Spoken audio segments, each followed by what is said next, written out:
Bonjour les amis, il y a un personnage incroyable qui marque le début de la rue que je vous invite à découvrir aujourd'hui. C'est lui. Le centaure de César, installé en face du numéro 1 de la rue du Cherche-Midi, en plein cœur du 6e arrondissement, dans le quartier de Saint-Germain-des-Prés. Alors cette œuvre d'art, elle a fait beaucoup parler d'elle lors de son installation en 1986. Les habitants de ce quartier chic la trouvaient vulgaire, inappropriée. Aujourd'hui, c'est un repère qui abrite tout un tas d'objets surprenants. Allez, tenez, la prochaine fois que vous passerez à ses côtés, amusez-vous à chercher un Mickey, une pendule, une tour Eiffel ou bien encore une statue de la Liberté.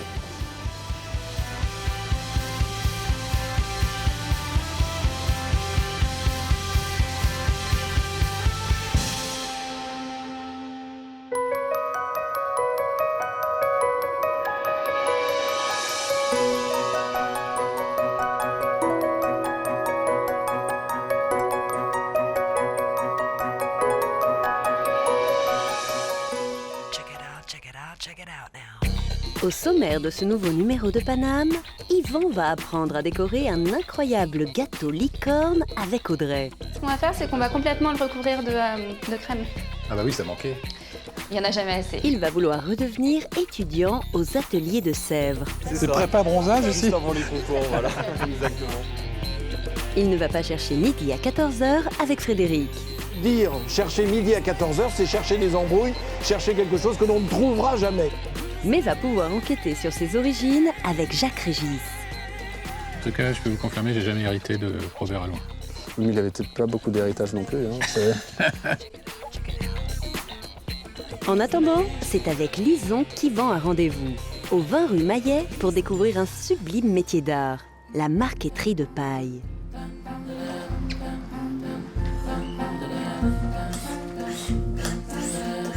Bonjour Lison, qu'est-ce que vous faites sur ce meuble?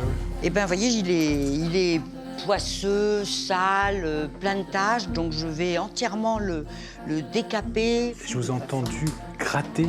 Ah, je gratte. Ah carrément. Ça, c'est mes scalpels. Les outils de la marqueterie de paille, c'est tout simple, c'est des scalpels chirurgicaux. Donc j'enlève vraiment la surface qui est de la poisse et de la crasse. Mais c'est marrant, ça reste encore brillant en dessous. Parce que la paille a un vernis de silice naturel dans la matière de la paille, et c'est extrêmement brillant et résistant. Rien de ce que vous allez voir ici n'est verni. Tout est en vernis naturel. D'accord. Une paille dans un champ de blé, elle est rigide, elle est imperméable, grâce à son vernis de silice. Alors en fait, la marqueterie de paille date du XVIIe siècle. XVIIe, XVIIIe, XIXe. C'est un vieil artisanat français qui a été souvent assez méconnu parce qu'il a été travaillé la plupart du temps par des gens un peu en marge de la société. Parce que la paille, c'est humble comme matériau. Les gens qui ont travaillé la paille au XVIIIe ont essayé de faire aussi beau que les marqueteurs de bois. Et puis, il y a après, au XIXe, toute la population des bagnards. Et qu'est-ce que vous avez comme objet? Eh bien, des coffrets extraordinaires. Je vais vous en montrer un que j'ai là, Voilà, ça, c'est un coffret en marqueterie de paille qui date du XIXe siècle. Ah oui, c'est extraordinaire. Oui. Ça, c'est que de la paille. C'est que de la paille. Donc, c'est la même technique que la marqueterie de bois. Oui, mais le résultat est aussi Mais prestigieux. le résultat est fait pour être aussi beau que le bois. Cette robe, ses cheveux, Tout est ça, en paille. Et ça, c'est un Et quand on ouvre, c'est un vous voyez, bagnard qui a fait ça. c'est les bagnards qui travaillaient ces objets, oui. La seule période où la paille a eu des lettres d'or, c'est la période Art déco. C'est deux décorateurs, Jean-Michel Franck et André Groux. Votre grand-père. Mon grand-père, ce qui explique pourquoi je suis sur la paille depuis si longtemps. Et alors pourquoi ça l'intéressait tant que ça, la paille? Qu'est-ce que c'est? Parce que c'est une matière extraordinaire. Donc c'est votre grand-père, vous, qui vous a donné ce goût-là. C'est mon grand-père, parce que moi, très jeune, j'allais dans l'atelier de mon grand-père. Pourtant, c'est tombé en désuétude, cette mode-là. Complètement tombé en désuétude, parce qu'après la guerre, c'était plus la mode. Et alors, qu'est-ce que vous avez décidé, vous? Eh ben, moi, je connaissais ces meubles, puisque j'avais tous les meubles de mon grand-père, et je me suis aperçue un jour que plus personne ne restaurait le meuble de l'Art déco. Et quand, dans les années 75-80, l'Art déco est redevenu vraiment à la mode, les antiquaires se sont dit, mais qui va nous restaurer les meubles en galuchat, en paille, en parchemin? Et Moi, donc, je me suis vous avez dit. spécialisée, j'ai dit, moi. Alors, j'avais la chance d'avoir la paille de mon grand-père. Vous voyez, ça, c'est encore de la paille qui me reste de mon Ah grand-père. bon? Qui date des Oui. années 20? Oui, que je garde précieusement pour la restauration des meubles de cette époque. D'accord. Et par contre, pour tout ce qui est création, j'ai un céréalier en Bourgogne qui est spécialisé dans cette culture de la paille de seigle. Oui, c'est ça. La céréale, c'est C'est du du seigle. seigle. Et vous avez donc commencé par la restauration, mais ensuite vous avez développé tout ça. Pendant 20 ans, moi, je n'ai fait que de la restauration. Et puis, le mouvement s'est complètement inversé. 99% de mon travail, c'est de la création. Toutes les formes sont possibles. Toutes les formes sont possibles. Oui. Moi, je peux mettre de la paille au plafond, au mur, sur les meubles, mais pas par terre. Pourquoi? C'est trop fragile. D'accord. Là, Ouais. si je m'appuie, là, Ah, mais ça... ça risque rien. Non, non, c'est sur du bois, là. Le bâti est en bois. Je peux renverser mon verre? On essuie tout de suite. Parce Ouais. qu'il y a ce vernis, toujours de silice, qui fait que la paille est imperméable. Le seul truc que vous voyez d'ailleurs sur ce meuble, c'est les coups. Oui. Voilà, si on fait tomber quelque chose de pointu, ça va écraser la paille. Pouf, on a un petit accroc. Donc les créations, ça se fait ici, ça se fait où? Les créations se font à côté parce que j'ai besoin de place. Là, pour vous donner une idée, on a livré il y a 3 mois 200 mètres carrés de dressing pour New York.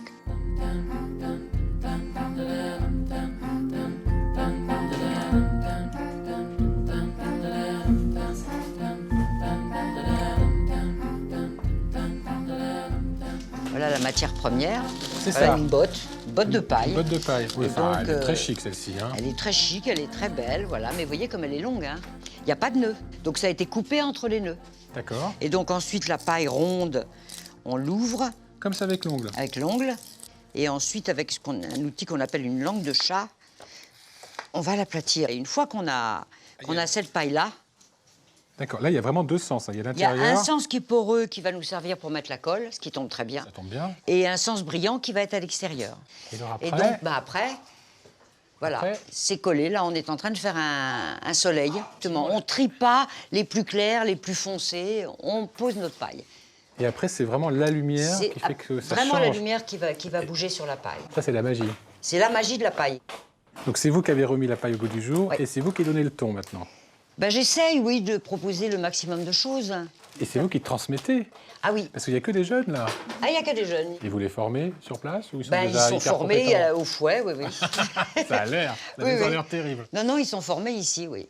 Alors au début, ils commencent par faire des petits échantillons. Et puis, moi, le défi un peu, c'est de faire des mètres carrés. Parce que c'est assez fastidieux de faire 1 mètre carré. Pour vous donner une idée, on fait 1 mètre carré en 4 jours. Ah oui. Et- Donc c'est long. Et c'est- Et quand c'est on coûteux. doit faire 40 mètres carrés, bah, tout le monde là est sur des mètres carrés et il faut être en même temps très précis, très concentré. C'est très zen comme atelier. Et en même temps, c'est un geste assez répétitif qui laisse la tête libre. C'est ça l'avantage, je trouve, de ces métiers. On est un de, peu en de les méditation, mains. alors Oui, on a la tête libre. Alors il y en a qui écoutent la radio, qui ont leurs écouteurs et tout. Chacun est un peu dans son monde. Donc vous faites des mètres carrés, mais pour qui? Donc la boutique Vuitton, par exemple, il y a une pièce entière qui est faite en marqueterie de paille.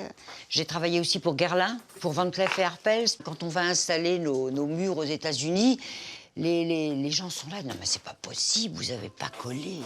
Paille après paille, sur 60 mètres carrés, une paille après l'autre. On leur dit, bah si, c'est une paille après l'autre.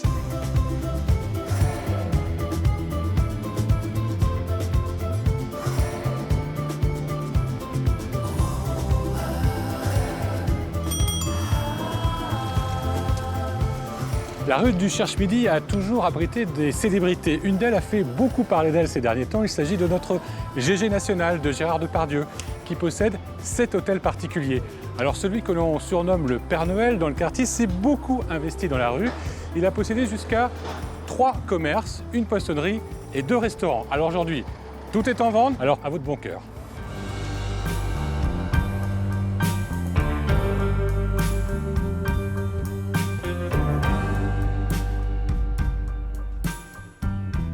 Autre bel hôtel particulier, c'est celui des archives généalogiques Andriveau, la plus ancienne étude de généalogie successorale au monde. Yvan a donc rendez-vous avec un chercheur d'héritiers. Un vrai. Bonjour. Bonjour. Comment vous faites? C'est quoi le principe de retrouver, de faire un arbre généalogique? Nous intervenons quand il n'y a pas de testament. Typiquement, lorsque les gens sont issus de classe moyenne, n'ont pas forcément la pratique de faire un testament. Puis en France, on est assez superstitieux, donc les gens n'ont pas toujours le réflexe d'aller vite voir le notaire.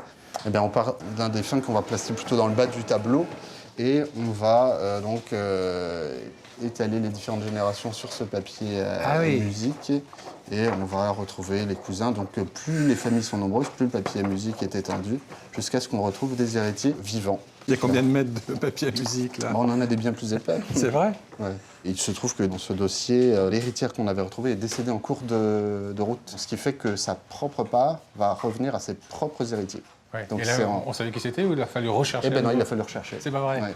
Qui sont vos clients? Alors pour l'essentiel, ce sont les notaires. Quels sont les outils dont vous disposez pour trouver justement ces héritiers? C'est l'état civil, recensement de population, enregistrement, déclaration de succession, hypothèque, listes électorales, on fait feu de tout bois. Il se trouve aussi que dans nos archives, nous avons un fonds propre qui a été constitué dès la création de l'étude en 1830 de 200 millions de fiches.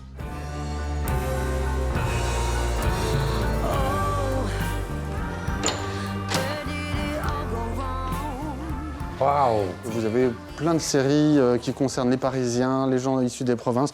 Ça nous permettait d'indexer toute la population française à l'époque. C'est-à-dire que tous les oncles et tantes de nos défunts dont on perdait la trace, ça nous permettait de les retrouver. Ça vous sert encore aujourd'hui, ça, ou pas? Ça nous sert moins. Mais il y a encore toutes les fiches de la fin du 19e et du début 20e auxquelles on a recours pour notre travail aujourd'hui. C'est incroyable. Et ça continue encore par là? Et ça continue par là. Là, il y a des milliers, des millions d'histoires. Et ça a commencé comment exactement l'histoire de cette maison? Sous l'Ancien Régime, lorsque tout le monde habitait dans les mêmes villages, quand la mère était issue du village à côté, on savait à peu près qui étaient ses cousins. Et puis le développement de la révolution industrielle, le développement du chemin de fer, de la mobilité, a fait que les liens familiaux se sont distendus et qu'on a perdu de vue les cousins. C'est comme ça qu'est née vraiment cette grande histoire de la maison de Nouveau. Oui, Maintenant, on arrive à la combienième génération? Là, on arrive à la 6e génération. C'est l'étude qui a créé la profession. À l'époque, nos prédécesseurs qui prenaient leur canne et leur chapeau pour parcourir la France, ils avaient des actes d'état civil qui ne sont pas ceux que nous connaissons aujourd'hui. Aujourd'hui, vous avez des mentions de mariage, de décès. À l'époque, ces mentions n'existaient pas, donc les actes étaient muets. D'où l'intérêt d'avoir constitué toutes ces fiches pour retrouver la trace de tel oncle ou de telle tante. J'imagine qu'il y a dû y avoir des histoires extraordinaires. L'un des plus célèbres, c'est celui de la rue Mouffetard dans les années 30. À Paris, des ouvriers dans le 5e arrondissement ont mis à jour un énorme trésor qui avait été caché là par un parlementaire parisien qui fuyait les poursuites jansénistes, qui s'appelait Nivelle. Alors, une partie revenait aux ouvriers qui avaient découvert le trésor, et l'autre partie revenait à tous les ayants droit de Nivelle, qui étaient, début du XXe, le temps faisant son œuvre, des centaines. Ça doit être génial, une super surprise, ça. Ah oui, pour le coup, c'est le trésor inattendu. C'était quoi, ce trésor? Un très, très grand nombre de pièces d'or du XVIIe siècle. Et est-ce qu'aujourd'hui, il y a quand même encore des histoires extraordinaires? Oui, de plus en plus du fait des modifications des contours familiaux. C'est-à-dire que les gens apprennent qu'ils ont un frère, une sœur. C'est à chaque fois des surprises. C'est toujours un petit peu délicat. On marche sur des œufs parce qu'on arrive dans des univers familiaux. Donc vous êtes à la fois porteur de bonnes ou de mauvaises nouvelles? Parfois, ça peut faire exploser toute l'image qu'ils avaient de leur propre famille. Je sais qu'il n'y a pas de trésor dans ma famille, mais... Sait-on jamais, peut-être qu'un jour on vous recherchera pour bénéficier d'un trésor. Oui, plus tard possible. Par contre, j'ai envie de savoir s'il y a des petits Alouins quand même qui sont dans les archives. Eh bien, on va essayer de voir, ça s'écrit comment exactement? H-A-2-L-O-U-I-N. Et là, vous en avez. Ah. Vous avez un Robert. Toc. Et c'est tout. Ça doit être le seul membre de votre famille. J'arrive pas à lire ce qu'il y a éventuel. d'écrit. C'est une écriture Alors, un il peu s'appelle particulière. Robert Allouin. Il habite 6 rue du Pélican. Il est fils de Joséphine Allouin et de père non dénommé. Et il a épousé Marie Guillaumet. En tout cas, je peux vous confirmer, j'ai jamais hérité de Robert Allouin. Mais il avait peut-être pas beaucoup d'héritage non plus. Bon, on va rester là. Merci beaucoup. Ah, Frédéric, vous êtes là? Parce que c'était pas la journée pour vous chercher. Ah bah évidemment, regardez. Parce que rue du Cherche-Midi, je commence à il y en a comprendre. là-haut, hein. Alors, je vous propose de chercher un endroit au sec. En attendant, regardez un petit peu la sculpture qu'il y a sur l'immeuble. Ah oui, un Et je vous bas-relief. raconte. Allez, venez, on chante. The sing in the rain, the sing. Là, vous êtes au Diabolo aux fraises. Ah oui, vous j'adore pensez ça. que c'est l'été. Oh bah écoutez, on se promène. En même temps, cette rue du Cherche-Midi donne envie de partir en vacances vers le sud, le midi. Vous n'avez pas tort, parce que ça s'est appelé pendant très longtemps rue du Chasse-Midi. Chasse-Midi. Oui, parce que ça allait depuis l'hôtel de la Chasse vers le sud de Paris et puis vers le sud de la France. Vous m'avez parlé d'un bas-relief tout à l'heure. Oui, à l'origine, ça n'était pas un bas-relief, c'était une enseigne pour une auberge, mais une enseigne qui donnait sur la rue. Oui. Et puis on a défait l'enseigne et on l'a collée sur le mur. Tout ça en rapport évidemment avec ce Cherche-Midi. Bah oui. Oui. Alors, est-ce que ça a un rapport aussi avec Midi à 14h, cherchez midi à 14h. Là, vous n'avez pas tort, mais c'est très compliqué. Vous savez, cette expression Ça vient d'où? qui est aujourd'hui un petit peu désuète, mais qu'on connaît bien encore. Ah oui. Ça nous vient d'Italie. Au 15e, 16e siècle, certaines villes italiennes avaient décidé que le jour, c'est-à-dire 0 heure, minuit si vous préférez, commençait au lever du soleil. Et puis après, on comptait 12 heures de plus pour avoir midi. Ce qui fait que midi tombait vers 16 heures au plus tôt, puisque le jour se lève à 4 heures du matin, 5 heures du matin, 6 heures. Et finalement, midi ne tombait jamais à 14 heures. Donc dire chercher midi à 14 heures, c'est chercher des embrouilles, chercher quelque chose que l'on ne trouvera jamais. Oui, c'est un peu pinaillé aussi. Non? Ah ben complètement. Et puis c'est même chercher une aiguille dans une botte de foin. Tenez, il y a un dicton d'Europe de l'Est qui dit chercher le veau sous le taureau. Ça veut bien dire que c'est impossible, quoi. C'est la recherche absolument impossible. On dit aussi chacun voit midi à sa porte. Oui, ça veut dire quoi Alors ça? ça, c'est une très ancienne d'où, plutôt? expression qui nous vient des campagnes où chacun ouvrait la porte de sa ferme et ils avaient l'habitude des ombres à l'heure dite. Ah bah Vous oui. savez, ils avaient Oui. un arbre ou un bâtiment. Donc chacun pouvait trouver midi à sa porte. Mais chacun connaissait son heure parfaitement. Et quelle heure là? Ah bah, On a le temps, on va prendre le temps, nous, de déguster un bon petit café. je peux en reprendre encore oui. un. Allez, on est bien là. Hein. Je vais On est à pas- l'abri surtout. Oui, encore un. N'abusez pas trop des diabolos fraises. Hein. Non, mais je vais prendre à la menthe. À la menthe. Il est J'adore. dingue, il est fou.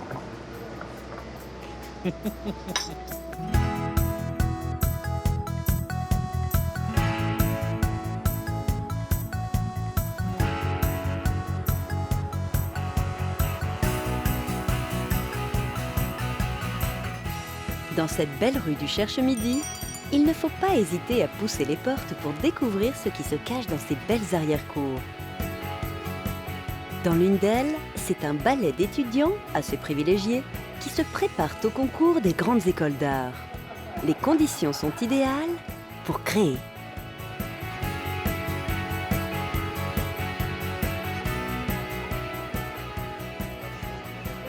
Bonjour. Oh, c'est cool comme comité d'accueil. C'est prépa bronzage aussi. Juste avant les concours, voilà, exactement. Donc là, vous êtes tous en prépa. C'est ça, Exactement. ici. Tout Prépa de quoi? Alors d'école d'art. École En d'art. fait là cette année, c'est une année pendant laquelle on produit pas mal de travaux pour présenter les concours, donc des beaux-arts, des arts décoratifs et d'autres écoles également en France et à l'étranger. Et alors, vous savez quoi comme discipline? C'est des ateliers. Donc il y a les arts numériques. Il y a les arts numériques, il y a tout ce qui est construction, donc du volume, de la sculpture. céramique. À travers les différents ateliers en fait, donc on va développer des projets. Pour certains, il y a de la peinture, d'autres des installations. Ou alors, il y a un petit peu de tout en fait, voilà, de la performance, de la vidéo, de la photo, du son aussi on peut. Hein? Et en fait, ça permet de créer un dossier qu'on envoie dans les écoles. Et à partir de ça, donc les écoles jugent en fait notre personnalité à travers nos travaux et nous disent bah ok, venez, votre profil nous intéresse pour travailler avec nous, etc. C'est un peu comme ça que ça marche. Et pourquoi vous avez choisi cette prépa-là? Elle est mieux dotée que les autres? C'est les prépas les plus équipés, on a beaucoup de choses ici, c'est pas le cas de beaucoup de prépas, on a accès à un atelier céramique, c'est rare, on a une liberté de production qui est très agréable quand on a un peu d'enthousiasme et un peu envie de développer des choses. Donc, Puis il y a une belle cour surtout. Ouais, il y a un beau on est cadre dans de un vie quand même. Il y a un beau cadre de travail. C'est pour ça. C'est plutôt sympa le quartier, non? ouais, non, c'est très sympa. On n'est pas très loin aussi des musées, donc ça c'est pas mal. Et aussi pas très loin des Beaux-Arts, donc on peut aller voir un peu comment ça se passe, voir les expositions qu'ils font. Donc là ici on est bien et on peut travailler comme il le faut.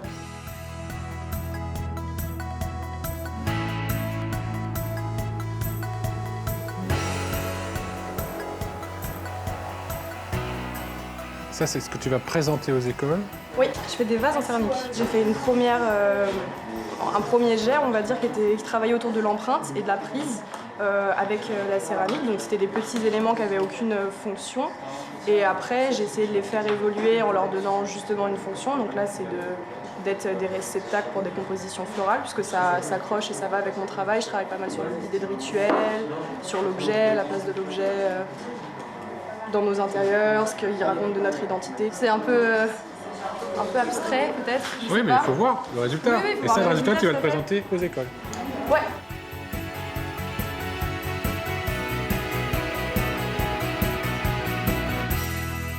Parlons du travail de Juliette. Je sais que c'est pas facile, elle est juste à côté.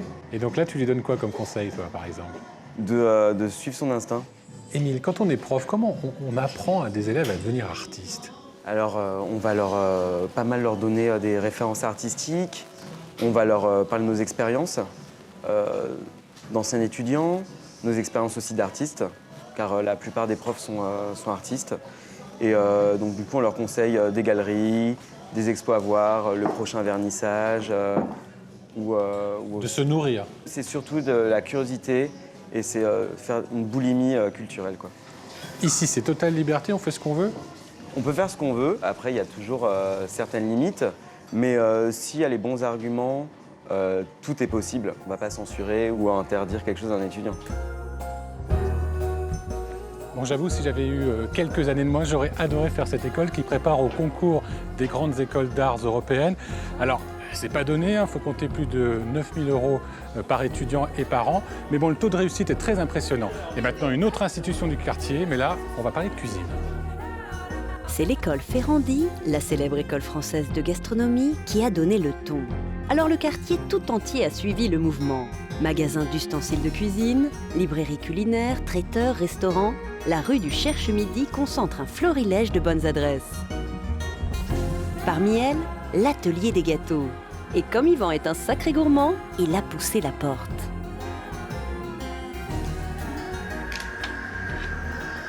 C'est dangereux. Bonjour Audrey. Bonjour.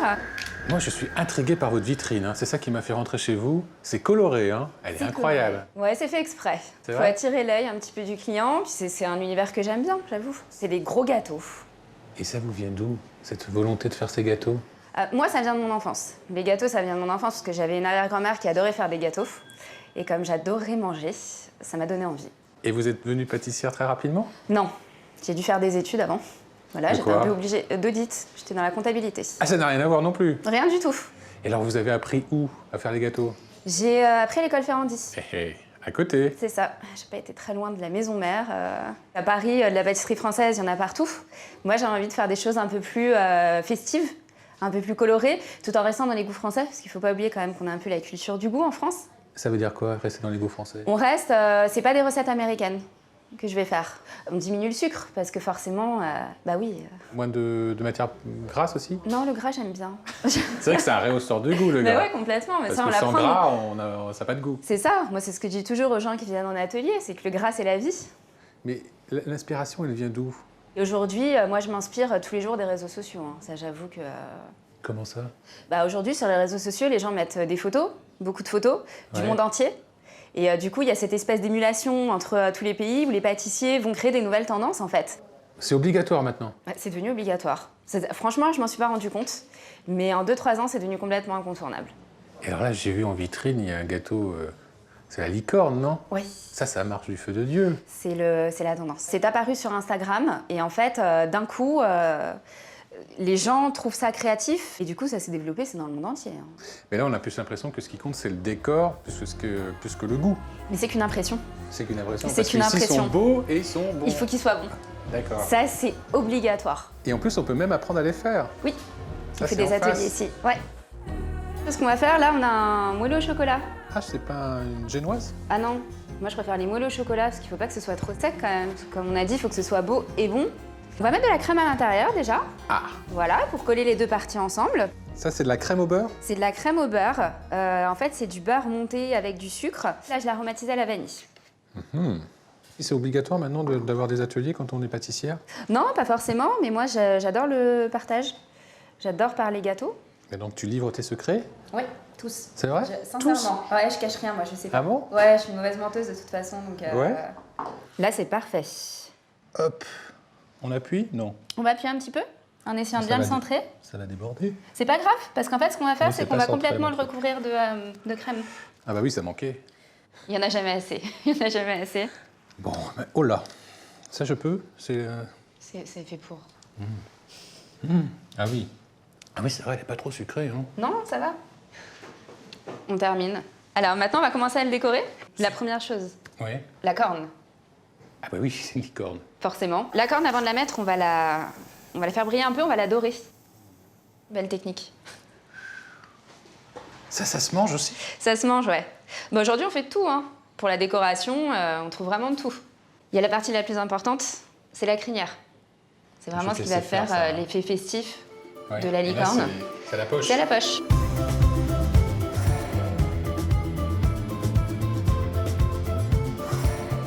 Ça va être chouette. Moi, hein. ça me plaît Elle va bien. être belle, notre Ouais, licorne. ça me plaît bien. On va partir du centre, on va faire un point et on va tourner tout autour. On va faire une rose verte. On va faire une grosse verte, ouais. Attention, on refait, hein. Non, on peut pas refaire. C'est ça le problème, c'est qu'on peut pas refaire. Bon, donc un point. Un point, et là, on va tourner tout autour. Et elle est Pas un peu... mal, hein. Mais elle est pas mal. C'est joli.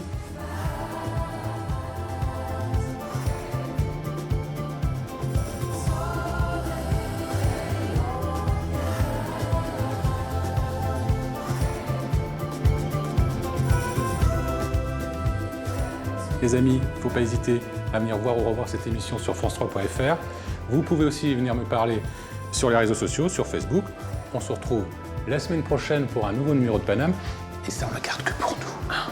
On va se faire un gros plaisir. On va bien couper le course. Deux parts. Deux parts, Hein, ça me pas mal semble de bien. parts. Et pour les bons plans, n'hésitez pas à pousser la porte de l'atelier de Lison de Caunes pour découvrir la marqueterie de paille. Il y a même des ateliers si ça vous tente. Et pour les gourmands, direction l'atelier des gâteaux d'Audrey, évidemment.